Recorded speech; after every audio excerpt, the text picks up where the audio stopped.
Dumb Money gathers a few of the major and minor players in the GameStop short squeeze of 2021 and tells their story in an illuminating way, showing the imbalances on the playing field of the financial market, but the film never forgets to be entertaining.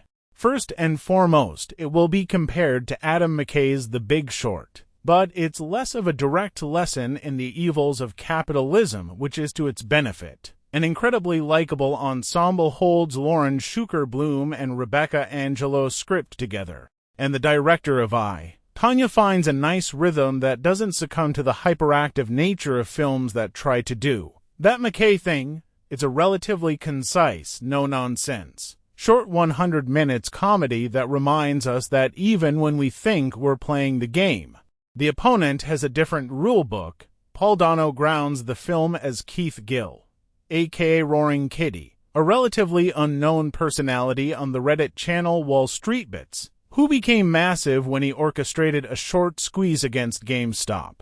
The simplest way to explain this is that major hedge funds make a fortune off the failure of companies, essentially betting that they will go under and profiting off job loss and financial ruin. When Gill convinced his followers, mostly young people, to buy GameStop stock, it skyrocketed many times over its initial low buy-in. Gill became a multi-millionaire on paper but held onto the stock, sending billionaires into a tizzy, leading to a day trading company called Robinhood colluding with a hedge fund owner to stop stock trading. An open market relies on buying and selling, which means someone here cheated. It led to congressional investigations, including implications that Gill himself had insider knowledge. Because how could someone from the sector of investors that the fat cats call Dumb Money have lost them billions? Working from a book by Ben Mesrick, who also wrote the non-fiction book adapted into The Social Network.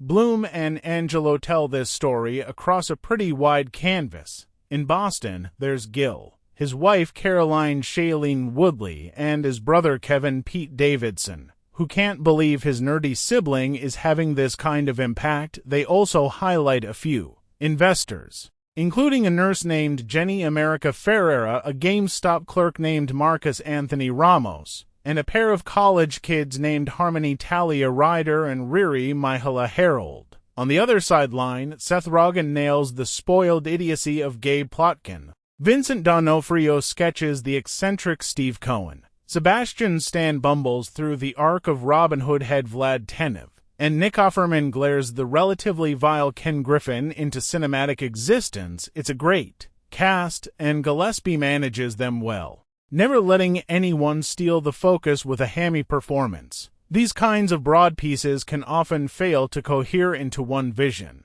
and yet that's not the case with Dumb Money, as Gillespie creates a strong supply of necessary information and character beats. But I could have used more of the latter in that sometimes Dumb Money lacks insight into the unique dynamics that brought this seismic financial shift to life. Yes, it's not that movie, but there's a version of Dumb Money that digs a little deeper, asking tougher questions about the forces of inequity and even how the pandemic impacted the event. Everyone was at home watching Roaring Kitty clips and trying to regain some semblance of control over a chaotic world.